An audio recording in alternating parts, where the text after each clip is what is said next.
Hi guys, hi. Hope everyone's keeping really well. Rob here for another quick finds video. Just a few mopping up of a few bits and pieces I've found in the last week or so. One of them is an online purchase. The rest of them were from pickup from Ben's yesterday. So yeah, let's get straight into it.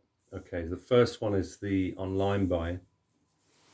I was really delighted to get this. So this is a brand new release by the Irish progressive folk band Lankum.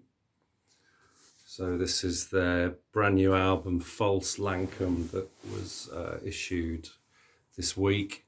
Yeah, this is stunning. Absolutely a fantastic record. Very, very dark, darker than their predecessor, which was The Livelong Day from 2019, which I recently got a CD copy. And yeah, I've been enjoying that. Yeah, I wasn't expecting to like this band. They're very, very dark, doomy in some respects. There are light moments, but it is very, very dark subject matter of the songs.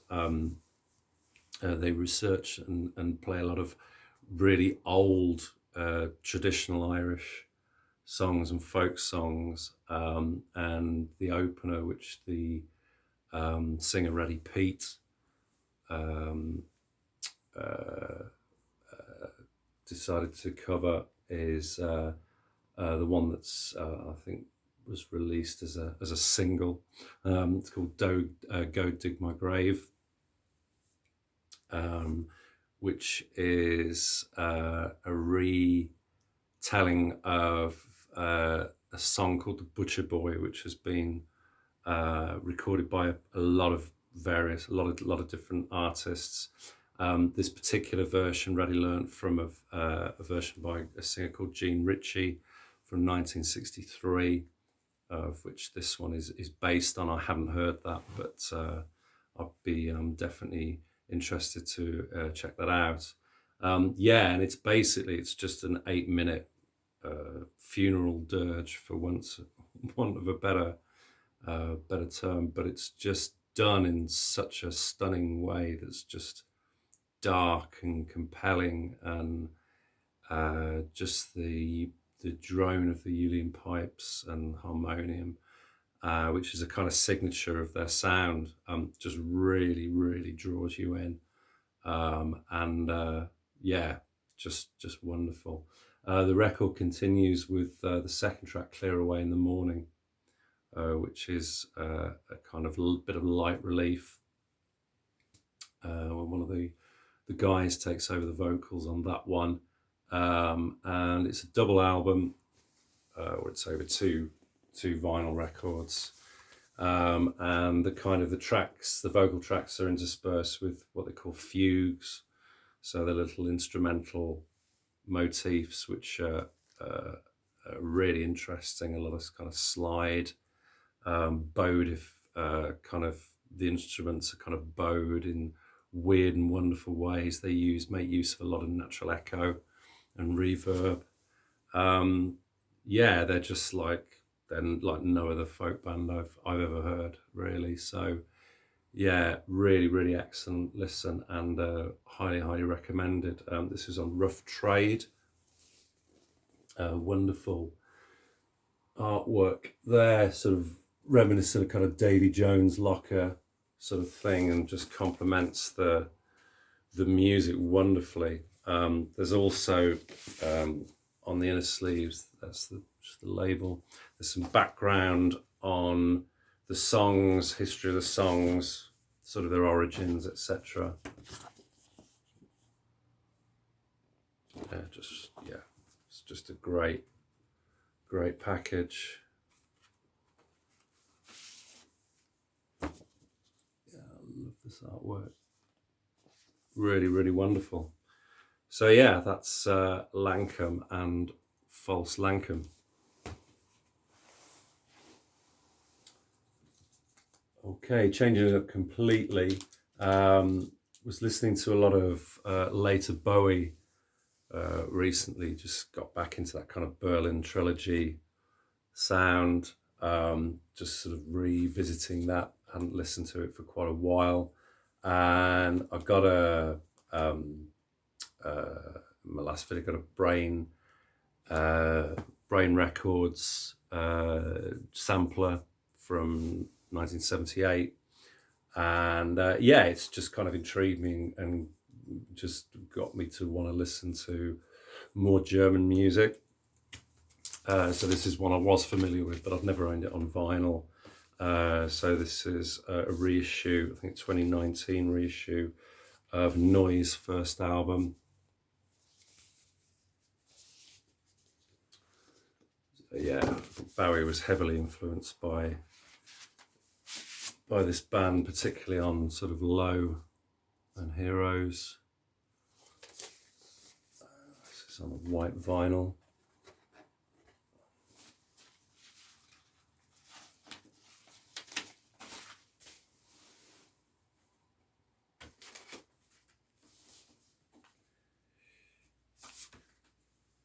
Yeah, I think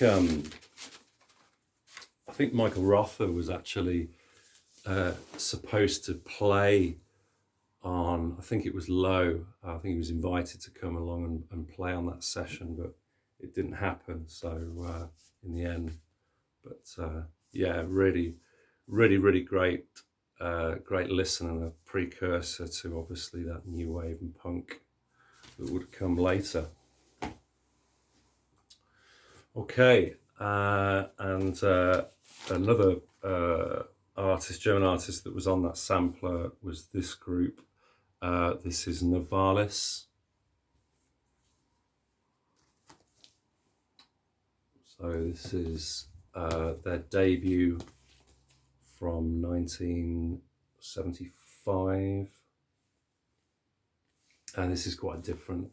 It's quite kind of progressive, sort of almost kind of symphonic sounding,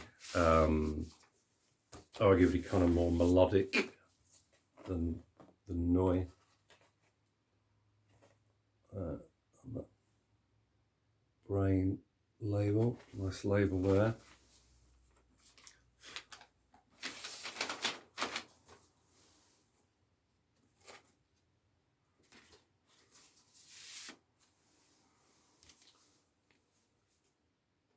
So that's Novalis from 1975. Okay, and the next one is one that I kind of just kind of decided to bite the bullet and just order it. It's a record that is really revered as a classic. And it's just one that when I first heard it, I just didn't get it at all. And I've played it subsequently several times to try to get into it. And it kind of has slowly sort of gotten into the pores. And I actually played it last night and really enjoyed it. So this is Gene Clark's 1974 album, No Other. So Gene Clark, of course, from the Byrds. Yeah, I mean, this is kind of cited as a kind of left field step for him. I think his previous albums were much more sort of country rock orientated. I actually think this sounds still quite commercial in some respects, which is probably why I didn't like it when I first heard it, because I was expecting it to be more on a first listen, more left field than what I was actually listening to, if that makes any sense. But yeah, I mean, apparently he fell out with David Geffen, who kind of almost disowned the record because it cost an exorbitant amount of money. and studio time to create. And I think they really fell to blows with it. And yeah, and just David Geffen said he didn't hear any singles, didn't think that it was commercial at all. I think, yeah, I mean, I think there's at least a couple of tracks off this which are really very commercial sounding. I mean, maybe not as poppy as, say, the Eagles or the contemporaries of the time. But yeah, I mean, it's a very dense record. Some fantastic performances. His vocals are amazing. He really sings, and it's obviously a very personal album for him, from what I was reading about it. And yeah, I mean, a couple of the standouts for me: Strength of Strings, I love. I love sort of the changes, the chord changes in that. And the last one, which he co-wrote with one of the Dillards, I think it is, Lady of the North.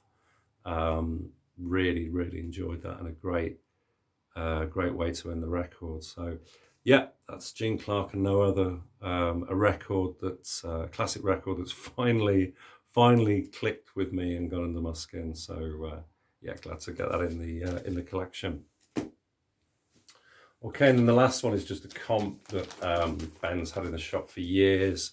I don't know whether I've never picked this up before, but it wasn't expensive. He actually had 2 copies of it, so I think I picked up the better of the 2 copies. This is You Can All Join In. So this is an Island sampler from 1969. So obviously a lot of the